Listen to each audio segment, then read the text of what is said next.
Good evening, everybody. Thank you for joining us for Vintage Books Live. I'm Christy Peterson, as most of you know, from Vintage Books. And tonight we have Justine Pucella Winans. Justine is the author of two books so far it's just two that I'm not missing any, right? No, so far, Yeah, just you. so far. She is the author of The Otherwoods. This is my advanced reader copy, so the final copy will probably look a little different. And then she's also the author of Bianca Torre's. Oh no, I'm blanking out.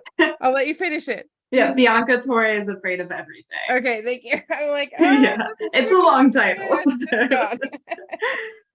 So we're actually going to talk a little bit about both of them tonight, but we're going to talk about start with The Otherwoods because it releases next Tuesday. Yes. And the kitty over Justine's head is from The Otherwoods. So we get to talk about the cat here in a few minutes, but I'm just going to start out by asking just really basically, can you talk a little bit about what the book is about? A little snippet of the Yeah. So I do have a final copy here. Oh, But look at that. yeah, The Yay. Otherwoods follows a non-binary kid, River Rydell, who has the unfortunate ability to see spirits, monsters, and ghosts, and would really rather not.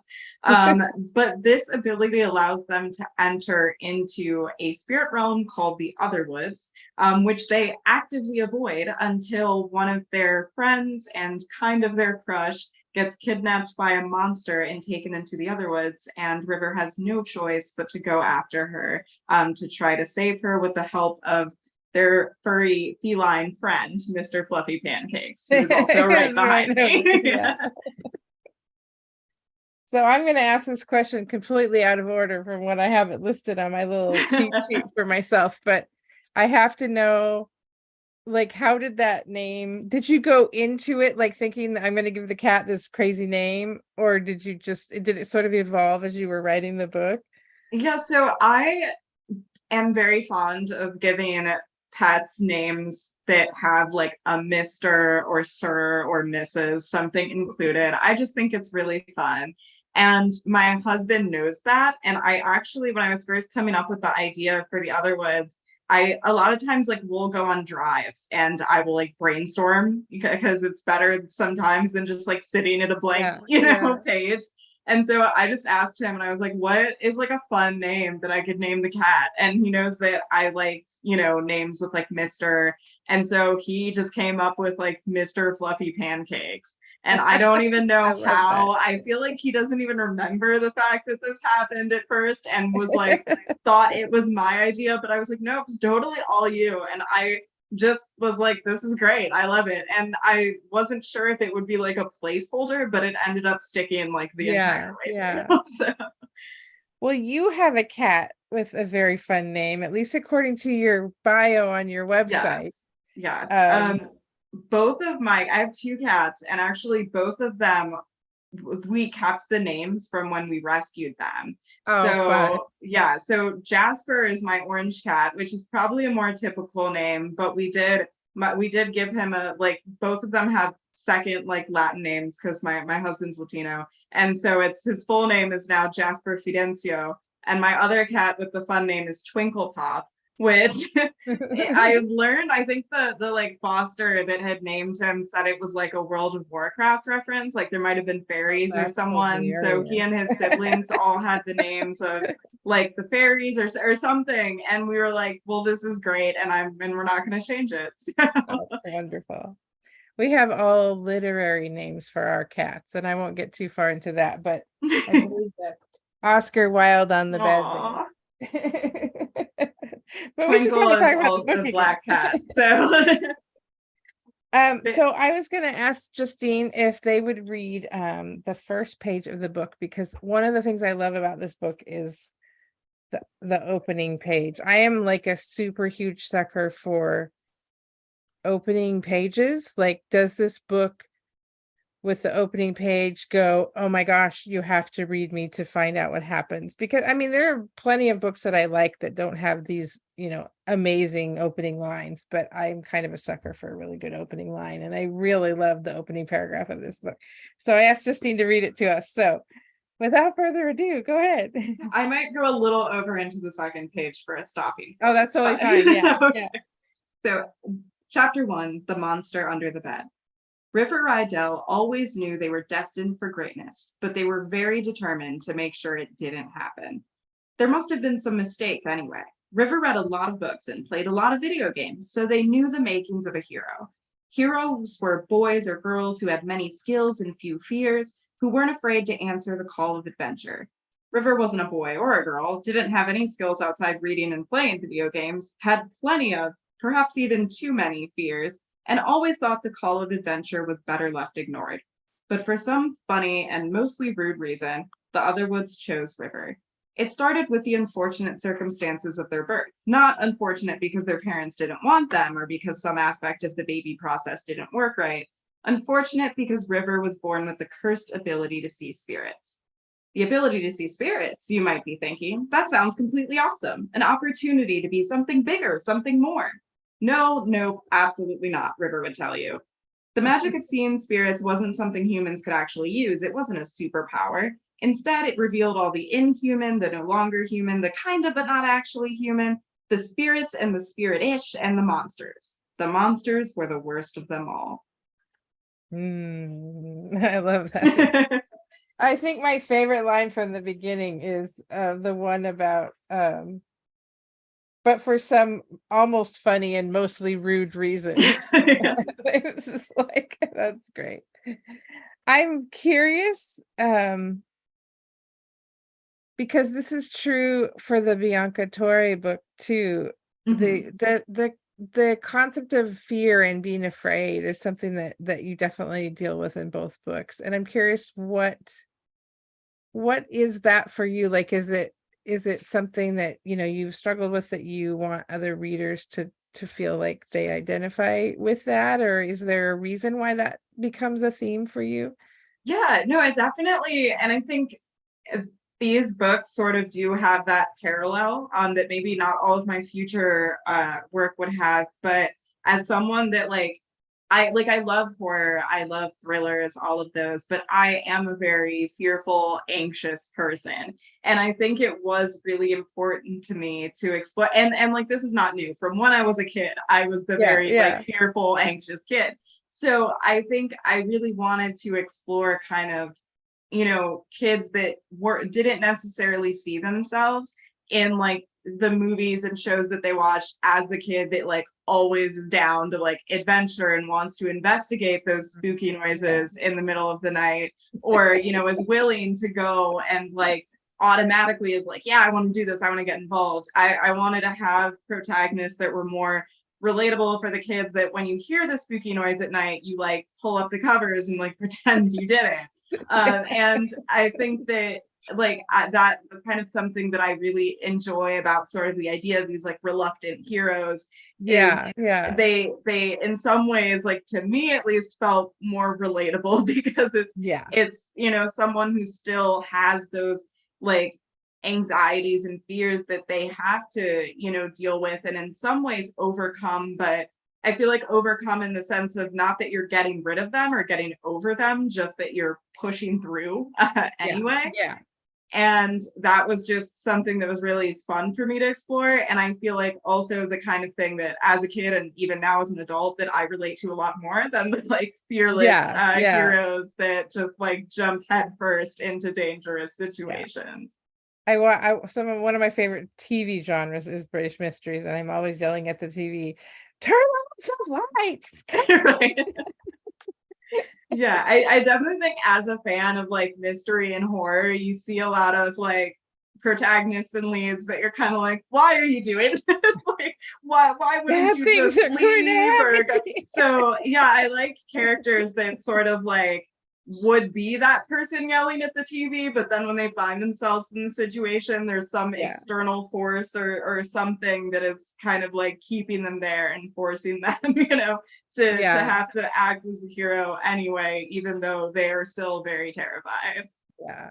And I think for me, that's what brings some realism to the story, Mhm. because I think most people really aren't just sort of let's charge right in and we're going to save the day. I mean, I think most people actually tend more towards, I'm not going to get involved.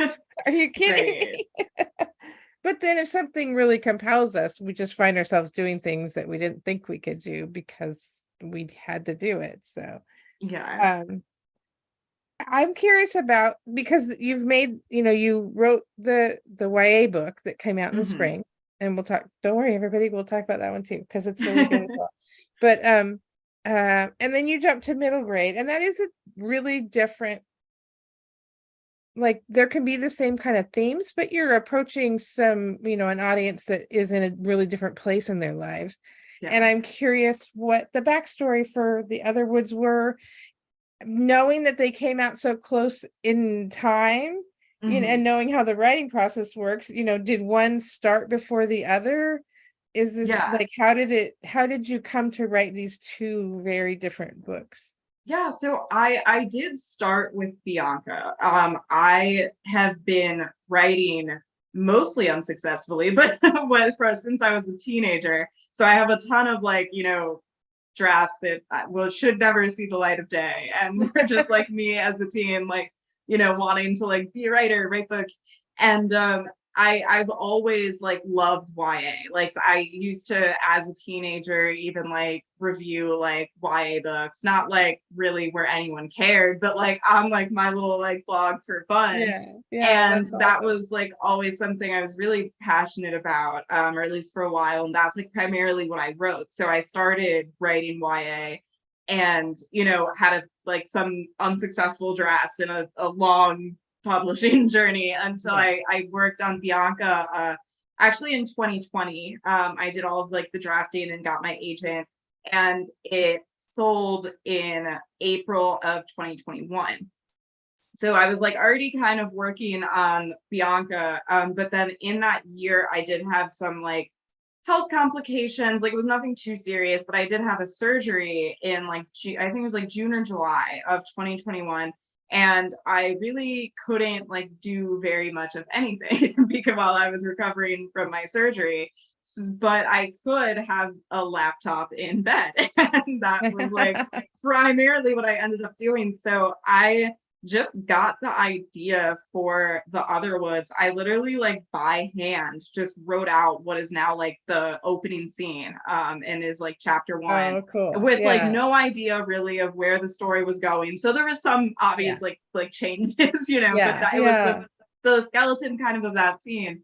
And then I did sort of like realize that this story just kind of took me more back to stuff that I read as a kid. Like I was a big fan of the Spiderwick Chronicles, and like yeah, this is super different, but I was a huge like Warrior Cats fan, and like just like kind of that style of like middle grade, like early younger readers.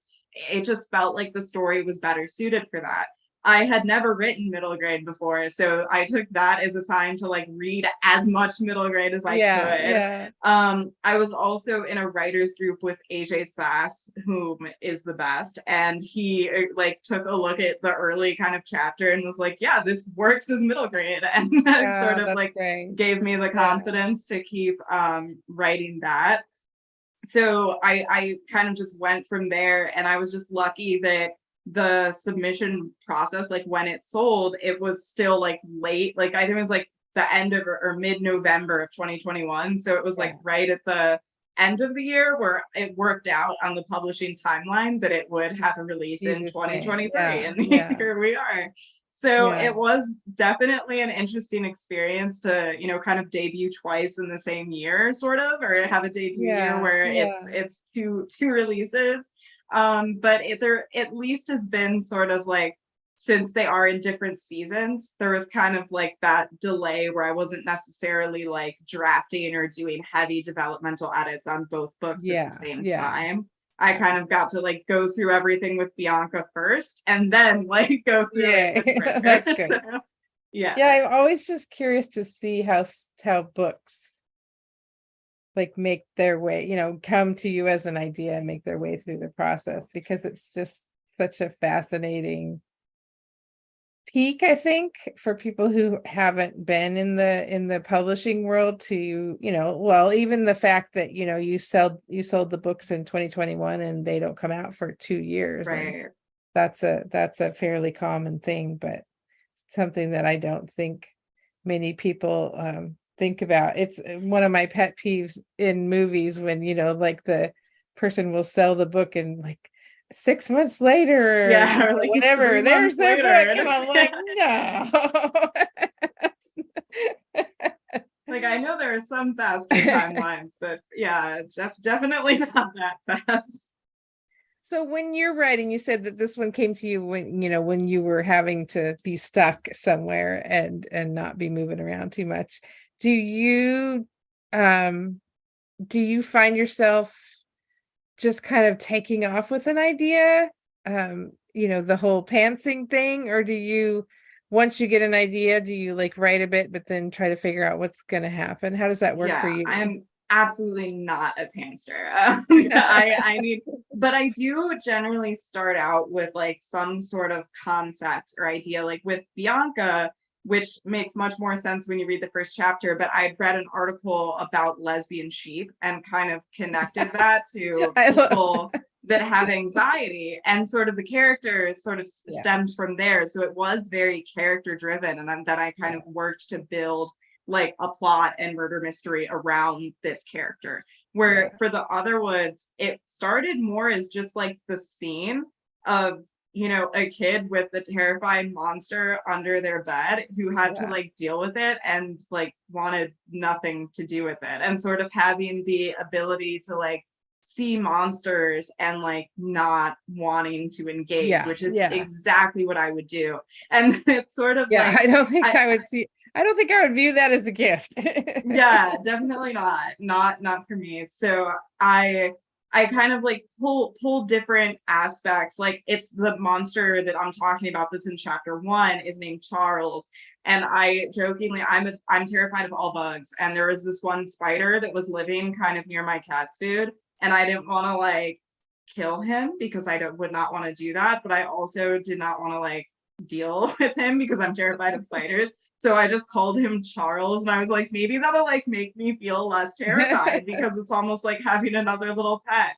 And it like didn't work, but I stuck with it anyway. So I kind of like stole that and used It was it a in the valiant book. effort. Right. And like other aspects, I do sort of then once I have like this idea, or if I have like I love opening lines as well. So I try to get like the voice a little bit and opening line. But then at that point I do need to actually like have a plot and like plot Yeah. out. So Yeah. I typically like write out a synopsis of like the book and basically just get all the plot down, and then I can go into drafting. So for the Otherwoods, like I've always been a big fan of portal fantasies. Like my very favorite movie as a Yeah. kid and even now is Spirited Away. And I Oh, feel like yes. having like sort of that influence of just wanting to do like a spooky book, but also kind of like a portal fantasy adventure, sort of just influenced the plot, and it just like grew from there. And this one, because I had so much time with my surgery, the first draft I did like really quick for me, because I think I wrote it in like 3 weeks to a month or something, like the very Yeah. first draft, which like I don't think I'll ever do again, like maybe, but Yeah. typically now I need at least like 3 months. But it was just a really like great experience to sort of get back into that like really like storytelling, kind of like brought me back to like my childhood of like staying up late with like under the covers with like a Mhm. flashlight to Yeah. finish the Yeah. book. And I feel like I kind of got that feeling back when I was drafting the Otherwoods, which was really fun. That's very cool.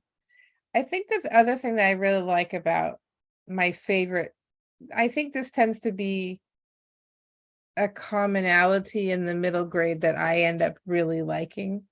I don't read as much middle grade as YA, but the ones that I do read that really stick with me tend to have a lot of layering. And I Mhm. think this book definitely has that, all these, because at its core, it's just this great story of this kid who sees monsters and doesn't really want to, but it's so much more than that. And so I would like to read a couple of quotes and just kind of ask you about them, if that's okay. Yeah, yeah, of course. Um, I need to do this without giving too much away, though. Right. Let's see. Um, let's see. I don't think it's probably giving too much away to say that he does obviously end up in the other woods because he's got to go save his friend, and he meets Xavier, who's a who I won't say anything else about. I guess I have to say that he's a spirit Yeah. because of the quote. But I thought that there's a line from in my book, it's page 147. I don't know how the pages go Yeah, it out might be slightly in the off. final, but Xavier's telling him about his little brother, and he talks about how since I died, I don't know who's there for him, and I hate it. And that really hit me. I just thought that that's one of the things about the idea of dying and leaving people behind that you care about, and will they be okay? And I mean, not even so much worrying about yourself as the people who get left. And I'm wondering, from a middle grade perspective, I mean, there is a lot of conversation about death in this book because Mhm. he's encountering people who have died and who are spirits. And I'm wondering, how did you think about that when you were doing it? Did you just kind of let it come and not worry too much about it? Or did you have some thought about how to present that in a story that's meant for kids who are, middle grade? I mean, I think middle grade is a confusing term to people because we equate middle grade with middle school, but middle grade is typically elementary school. Up in this one's, I would say, probably third, fourth, fifth grade-ish. And Yeah, yeah. so it's a pretty heavy topic, and I'm just curious how you thought about it when you were writing about it, since Yeah. you knew what audience it was for. Yeah, I think that like it definitely had to, come up in the book in some ways because you are Yeah, dealing yeah, with potentially, like a spirit realm afterlife kind of like thought process. And it is something that, death is something that unfortunately like kids still have to experience and deal with in their own way.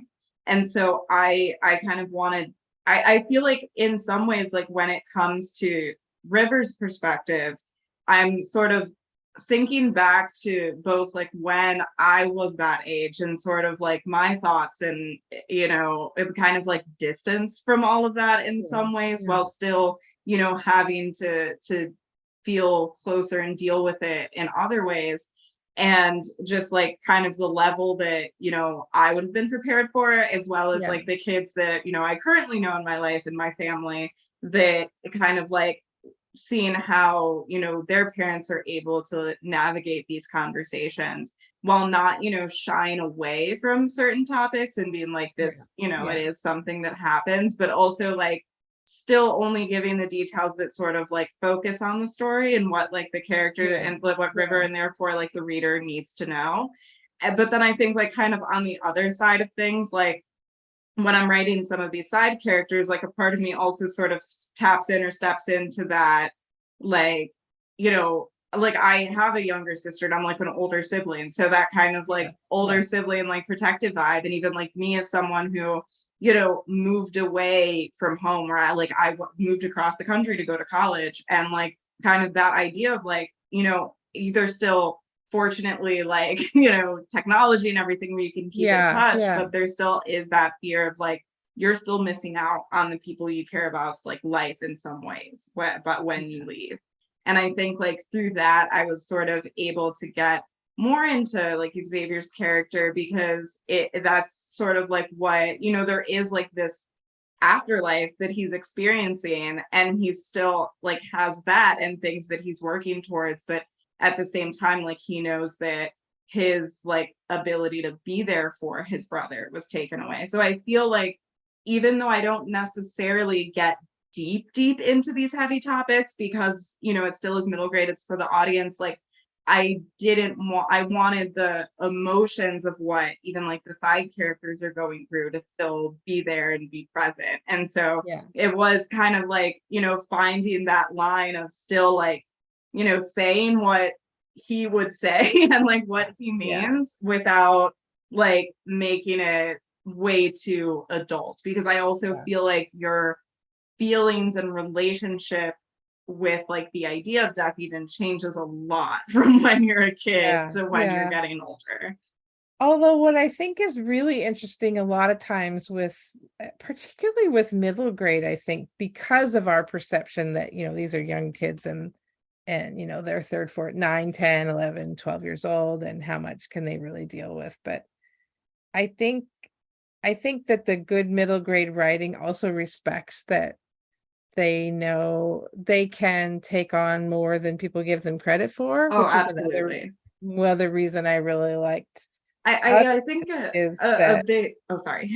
no, go ahead. I just love, because I do think a big thing is that, kids are way smarter than people take them for. And also kids are just as deserving of respect as adults are. And in the sense of, yeah, like obviously, like, as a writer, it's sort of a different relationship with your audience that you don't know.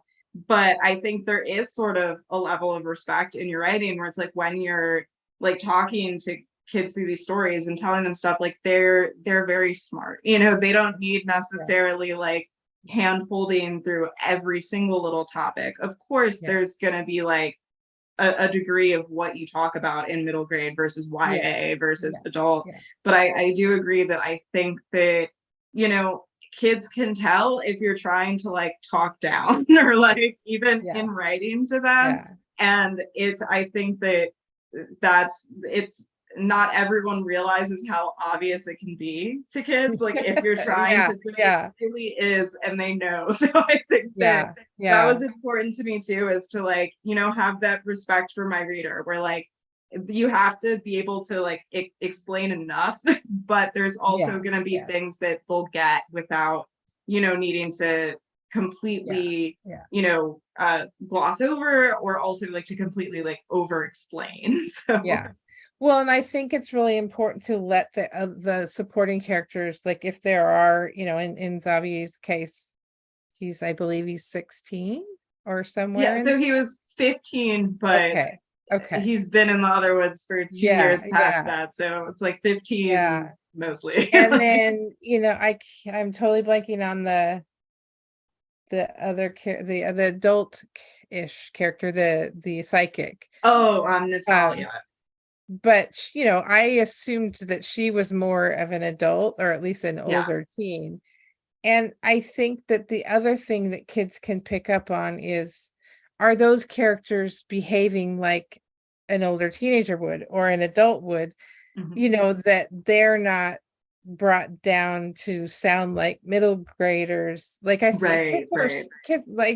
kids are smart. They have Yeah, that they'll perception of, know. does this person sound like an adult? Does this person sound like a teenager or whatever? And so I'm trying to decide, because I picked something else to ask you about, but I'm trying to decide if this gives too much away. But one of the things, well, maybe I won't read the part that would give something away. But later in the book, when River is sort of at the like the big, heavy climactic scene where he's dealing with all the stuff that he finds, when he right around the time he finds his friend, is that he's talking about what it feels like to be in their body versus something that I'm not going to say because I don't want to reveal anything. Right, right. But this is turning out to be a very terrible question because I just realized I don't want to tell anybody what happens. But I guess that I thought it was really interesting that you were able to bring their experiences of being in a body that they weren't quite sure was the right fit to something that was happening in the story in such I mean, I was reading through the chapter and that page and I was like, oh my gosh, like, it just kind of hits you over the head, but it worked so seamlessly in the story. It wasn't like it was like, oh, I am now making this point. It was just like Right. the story. And I was sitting here writing this question out this afternoon at work and just trying to think like, what's the core of the question here? And I'm not even sure I know what it is, but I just was thinking about the ability of books to bring that representation and make it look different, make it Yeah, no, I apply think to different situations in a way that yeah, so I just wondered honestly if you could just talk about representation for a little bit, and I knew this was going to happen when I was writing out the question because I was like, I don't quite have a question here, but I have this thing that I want to talk about. no, So I think just I like think talk about there is a it. good question there, because without like saying specifically, excuse me, what that like particular scene is, I do think that what I tried to do as someone who is a big fan of like very genre fiction, of like mystery, thriller, horror, Yeah, all of that, and is like I want to be able to like talk about the like non-binary queer experience, but in a way that doesn't feel that it's like necessarily yeah, about that, yeah, even though it kind of is. Because I do know a lot of people say like, oh, like it's great when you have queer characters, but like it's not about that. And that's kind of the case, because when you think about it, it's like The Otherwoods is just a book about a kid who yeah, has to yeah. face, their fears over seeing spirits and ghosts and monsters and not wanting to. But also like that Oh, in excuse me. itself does really relate to River being non-binary, and kind of that Yes, idea of yeah, like people not believing that they can see these spirits and monsters that are very much there and very much real, kind of parallels with, certain adults like not believing that their identity is real and valid, even yeah, though to yeah, them it's like the realest thing in the world. So I think that you like having those parallels there, like it doesn't necessarily have to be like you said, kind of like made obvious on every page, but I yeah, think it yeah, is something that I wanted to keep in mind like all the way through, and it kind of like has those parallel lines going that like yeah, meet at yeah, times, where it's like River's experience and being and how they grow as a character, how they like learn to accept themselves, but also like everything that went into them being non-binary. I feel like that does relate a lot to the more like scary yeah, journey yeah. that they're going on, Yes, literally yeah, dealing, with yeah, monsters. And that was like really important for me to do, because, a lot of the kids reading this are not going to be fighting monsters, hopefully, in a yeah, spirit yeah. realm anytime Well, soon.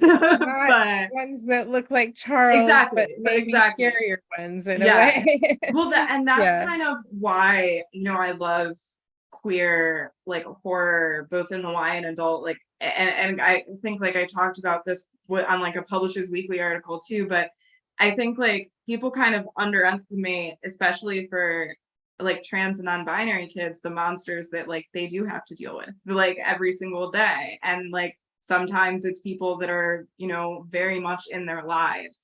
And I feel like it's great to have, and not just in Otherwoods, but in the amazing work that other authors are doing as well, but to have these stories that it's like you can escape into while still keeping a safe yeah, distance, yeah, but still see these other kids that are like you or similar to you in ways that are yeah, defeating these monsters and making it out on the other side, and like getting to that like ending where things are okay.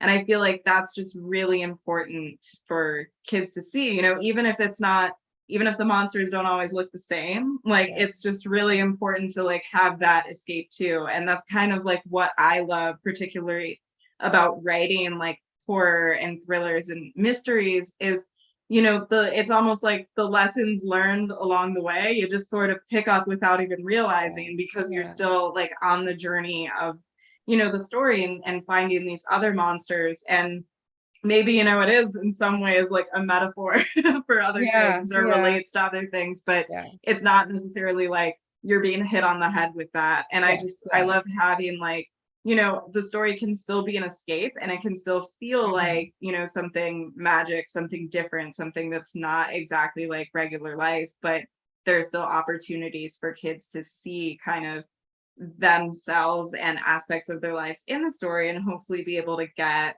you know, the lessons and the support that they need out of it. Yeah. Well, and I think what was so powerful about that particular scene for me was him or them having uh like a connection with this other character that's Mhm. on the page, and being able to have an emotional connection with that character because of their own experience. And I thought that Right. that was just what the power of it was, having a metaphor for how they were feeling was I just thought was really powerful. And I think the thing that I'm like always like going ramming on about own voices, and I think that that's the other one of the other things that is true here in the Otherwoods, but in all the kinds of other stories that I read and try to get people to read, is Yeah. it's really important to read stories that were written by people that have had some of those same experiences, because I think that that truth comes out in a page more than it can. I mean, I can research and research and research and research, but I'm not going to be able to communicate that experience, or the Right. experience of like a Black person or a Latino person, or somebody who is from the Middle East, or somebody who is non-binary or whatever, because I don't have that experience myself. Right. And so I'm always just astonished at the difference between reading a really great author writing about something that is not part of their experience, and how they can tell this wonderful story, but you jump over to somebody who has lived that experience and they're telling a wonderful story, and the words and the story construction and everything might be equally as good, but that person who has had that experience is going to bring something to the story that just is so much more power there than someone Mhm. who, even if someone has, done their homework and done a good and respectful job, it's just not going to be quite the same. And I think that's another thing that I really appreciate about this one. Um, I'm gonna ask one more question about Otherwoods, and then I want to jump over to Bianca for a second. Okay, But yeah, of course. the last page of the story, you kind of threw us a bone, and I want to know. I want to know, unless you can't, because I know in publishing sometimes you can't talk about things, but is there a possibility, and for few people watching, um everybody's back and safe, because of course that's going to happen, so I'm not giving Right. anything away there, because we would all be very upset at Justine if they didn't finish it to where everybody was safe Right. and Yeah. happy and eating chocolate chip cookies. But there's a little something that happens in the very, very last two paragraphs, and that made me think that there might possibly be more adventures with Mr. Fluffy Pancakes. And so I was just dying of curiosity to know if you think you're going to revisit that at all, Yeah, or so I've always been a big fan of the like kind of the end, or is it like the yeah, in yeah, horror especially. And I will say, like, while there's no current plans for, you know, a sequel, I did kind of want to leave the door open enough that if I yeah, ever had the yeah. opportunity to come back, that I I like would that. be able to do so. Because I feel like, you know, it Yeah. definitely is like a standalone book. And you know, as of now, like my next middle grade, while I can't really give details, is not like the same world and characters. Yeah. But that being said, like, you know, I really had a great time writing this, and I'd be happy to return Yeah. to these Yeah. characters if I had the Well, opportunity. I love that you left the door open, that if something, because I think that does two things. First of all, from a practical perspective, it allows you to, 5 years from now, you're like, oh, I got this great idea, let's do a sequel. But I Right. think the other thing is that it invites the reader to kind of just go off and imagine what might happen next to them. So that was really cool. But I was like, there's gonna be more. There has to be more. And I love that readers, I love that I'm not alone in that as a reader. Like, I love that I have writing friends who, they'll write a standalone book, or they'll write, a series where there's like one or two books, and then they will have done everything that they were going to do, and they're happy with it, and they're like, this is a done story, I'm moving on, my brain's moving on to something else, and their readers are like, well, when's the next But one? wait, And they're like, no, I don't want to live there anymore. yeah, I think definitely like with Bianca, like in my mind, like that was kind of like entirely just like the standalone book. And then I think with the other ones, it was like, well, I don't necessarily have a plan for something, but also like I definitely could, Yeah, if I yeah, needed to. So yeah, it was kind of like, yeah, that that's one, fun. because I think it's a fun sort of ending, but also like for the reader, but also I agree, like as sort of just for myself, from like maybe, that could Yeah, happen. yeah. So So your other book, Bianca Torre is Afraid of Everything, the YA that came out earlier this year. Do you happen to have a copy with you I really do close? actually. If you Yes. can hold it up. Yay, thank you. Um, Tell us a little bit about that book, because I know a little bit about it, but just for our people who are watching, just tell us a Yeah. little bit about it. So Bianca Torre is a 16-year-old birder who is bird watching and kind of people watching when she accidentally witnesses her neighbor's murder and ends up having to get involved in the wacky conspiracy surrounding the case with her anime loving best friend, all while navigating a gender journey along the way. That's awesome. I have not had a chance to read it yet. It's on my shelf. But it was stolen by my daughter, my older daughter, and she loved it. Oh, I'm so And glad. she just loved, I remember her writing a text to me. She's like, Mom, this book is just me. So um how was the experience? Now, you've talked a little bit about the practical experience being different, that the other words, you said you wrote really fast in a month, and that Mhm. Bianca was, because it was the first one you wrote, was a little bit longer of a process. But can you talk a little bit about how the writing experience is different when you're writing for YA audience versus a middle grade audience? Yeah, I feel like the sort of experiences are different in the sense of like where the character is in their life. Because, even though it's not really that far apart in years when you think about it, just like so much happens between Yeah, like the time when you're, yeah, in like late elementary school to middle school compared to like when you're in high school. And I feel like those different like experiences just really sort of influence like the character and the plot a lot, because I think when it comes to like the heart of it, in a sense they're both sort of like, coming of age kind of like yeah, grow, like learning more acceptance stories, but it is kind of like the experience and like the voice that is where it differed a little bit for me. And maybe it was easier for me to kind of switch between the two voices because Bianca's in first person present, so just like technically, and the yeah. other was is third person cast. So it was like almost like when I wrote in that like tense, it's just sort of like, oh, I was able to get like my Oh, teen yeah, kind of yeah, voice. And then yeah, like with the other ones, it also, since it's third person, it was kind of like having that more like narration, but still yeah, like for yeah, a middle grade audience. So I do think just from like a technical writing standpoint, that really helped me in like yeah, switching yeah, between the two, because just like stylistically that like got my brain to be like, okay, we're in like the YA teen space yeah. versus like more of the middle grade Were younger you space.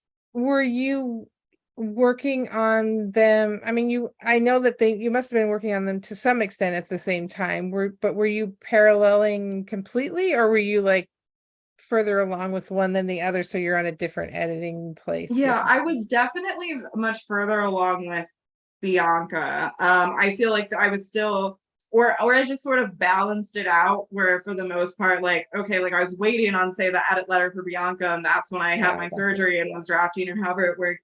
But I will say that, like, I have another YA that's coming out next August. And so I was working on that book kind of as the Otherwood stuff was going on, and even like my next middle grade.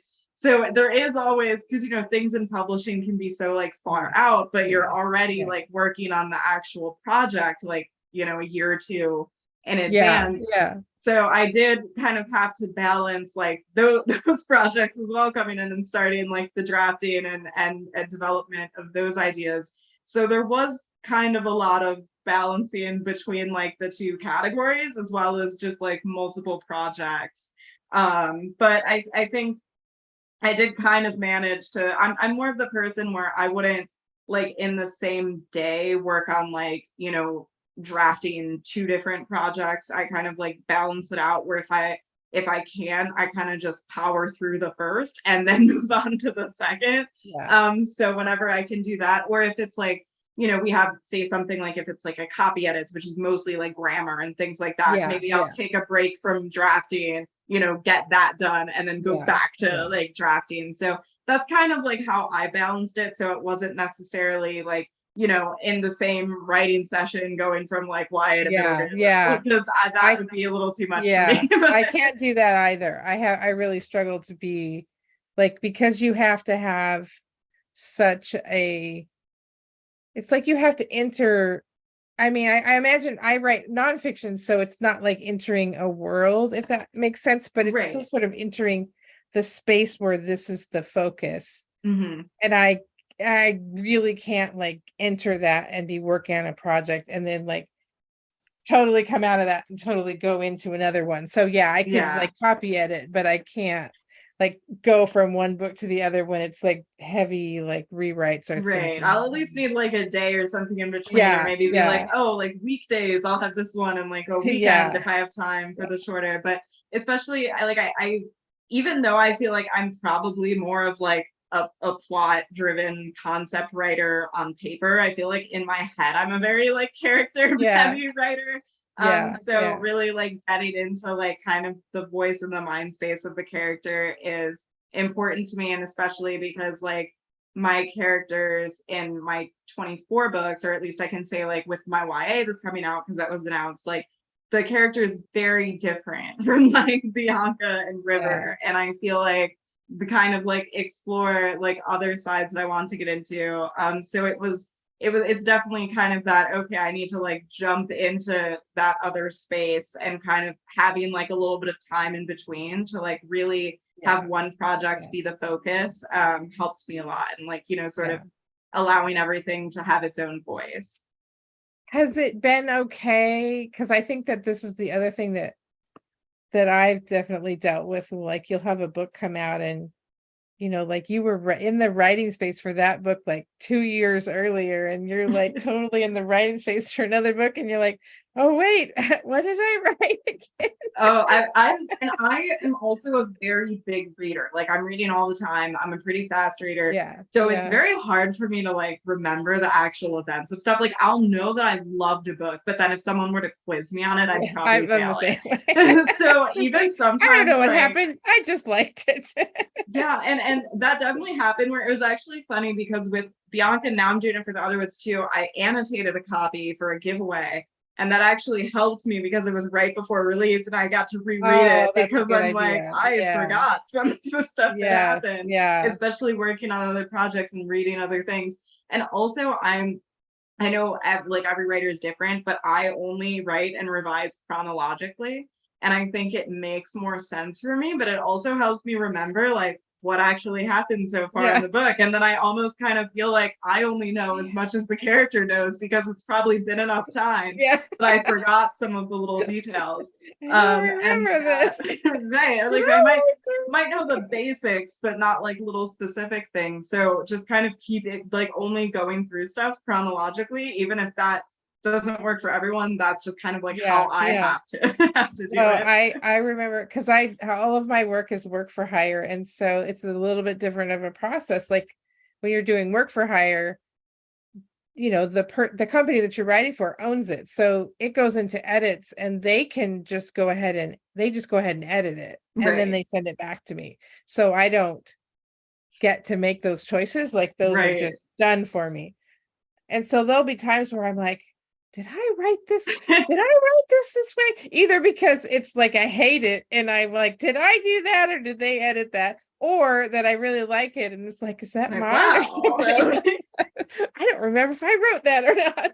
No, that's very relatable. I feel like even at one time, like on Bianca, like Harper had posted like a little TikTok or something that had like quotes from the book, and it was like, oh, quotes about identity or something. And one quote came up, and I was like, oh, that's good. And then it like came up, oh, it's from Bianca Torre is Afraid of Everything, and I was like, oh, I should know that it was in there. That sometimes like to I see. memorize your entire book when I was like deep into revising like the next one, it can be a little difficult. But it's Yeah. nice when you like surprise yourself of actually liking, Yeah, no, I something. know. Or, it's like pulling something out of a drawer that you put into rest and you just thought was horrible when you put it in the drawer and you pull it out. You're like, this isn't as bad as I thought it was. This is good. So the other thing I noticed from I'm always gleaning research for the bookstore. So I noticed that you love that you read manga. And Yes. I'm very curious, just for research purposes, because we're building our manga collection, if you have any favorites.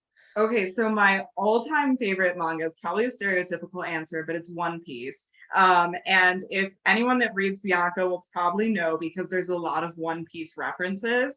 And I even have like the creator of One Piece in my acknowledgments. Not that he would ever see it or care, but just because Is it One Piece, like a piece of something, or yeah, piece of like okay. one piece of something essentially. Okay. And they actually just released a live action adaptation Oh, on fun. Netflix, which I loved. I thought it was great. It was probably one of my favorite like manga live action adaptations ever. It was so fun. So definitely That's very recommend cool. that.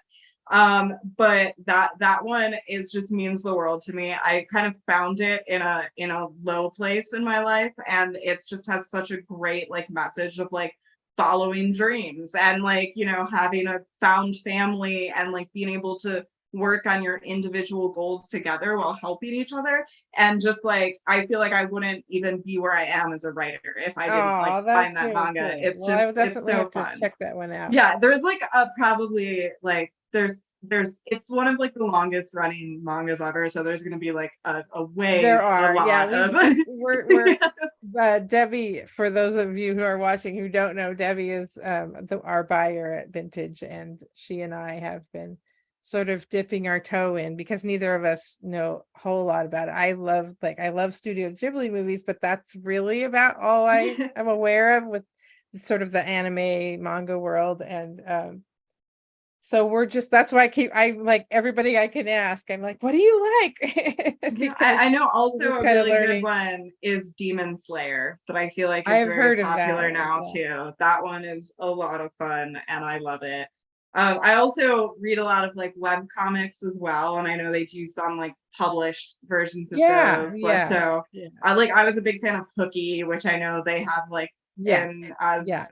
I think that That starts very actually, more like the third one just came out today. So yeah, yeah. yeah. So I initially read it on like just like the webtoon app, but seeing it like in That's print at very cool. bookstores is really Yeah. fun too. Yeah. So That it's fun because it's like when you see creators that you enjoy, like have a book come out, you just kind of feel so excited for them. yeah, yeah, It's definitely. just as good as having your own book come out almost. Um, and are you able to, I think it was announced, are you able to share the title and the publication date of the next book, or is that Yeah, not yeah. out yet? I So can't remember. my next YA book is called One Killer Problem. And it's about a bisexual teen with irritable bowel syndrome that has to solve her math teacher's murder with the help of her two cozy mystery obsessed best friends. So it is a That, very like that fun, is silly epic. high school mystery. I think it's definitely people that enjoyed kind of like the humor and voiciness of Bianca. I Yeah. hope Yeah. will really enjoy this next one. Yeah. And it's slated for summer 2024. So Okay. I believe Mm. August, but we'll see if the actual date Okay. changes. That probably won't quite be in our catalogs yet, but we'll be looking for it. Yeah, And maybe then you said like you in the have fall. The other middle grade is later than that. It has. Yeah, so the Otherwoods was announced as a 2 book deal. I don't think I can share much information Yeah, about that's the okay. second Yeah. book, but it will be another sort of like spooky fantasy, and Yeah. that should be fall of next year. 2024. Okay. Yeah. Okay. Well, I'm guessing it'll be out relatively quickly because I know that we're looking at spring catalogs already for Yeah, next so year. So hopefully pretty three soon. months or so, and then we'll Yeah. be starting to look at summer or fall. So it's always a little weird, surreal to me because like the stack of new releases that came in today had like 15 or 20 Christmas books, and I'm like, no, it's not time. Yeah, I feel like publishing in the book world always has you sort of looking Yeah, ahead, yeah, so way ahead. And it gets you'll be looking at a confusing. catalog and you'll be like, why am I looking at Easter books already? Right. Well, thank you so, so much for talking to us tonight. I really, really appreciate it. Yeah, Um, thank you. if you would you let people know where they can find you on social media? Yeah, so primarily I'm on Instagram. It's Justine P. Winans. I'm also kind of sort of on like Threads and Blue Sky. We'll see what happens Yeah, there. yeah. But also you can always find me and get updates on my website, JustinePucellaWinans.com. And I do have a newsletter. The sign I up was is gonna say both in my I thought you yes, did. my link tree and my website. And that Very cool. usually goes out like around the end of the month. Okay. All right. Thank you so much. And just so everybody is aware, coming up at the store, we have a book club meeting this Saturday. So if you're very, very fast, you can still pick up the book. It's okay if you haven't read the whole thing by Saturday because your fearless leader, who shall remain nameless, might not have the whole thing read by Saturday either. But we're reading The Left Hand of Darkness by Ursula K. Le Guin. I'm getting there, but I don't know. We'll see. And then we have our Cozy Mystery Book Club. I believe it is the 22nd. That is not the normal date, just so everybody's aware. We're still meeting mostly the second Tuesday of the month, but this month we have a couple things that jumped in the middle of all that, so we needed to move it back. So you have plenty of time to get that book, and it is a super fun mystery about a person who owns a board game store. So it looks very fun. So hopefully you'll join us for that. And next week when we have Breda Bard as our guest on Vintage Books Live, her book Wildfire came out today, so you can check that out in the store. And Justine's book will be out next Tuesday. The Otherwoods will be out next Tuesday. And I believe we still have a copy of Bianca Torre is in the store as well. So come on over and check them out. And thank you so much to Justine for being with us. Yeah, thank you so much for having me.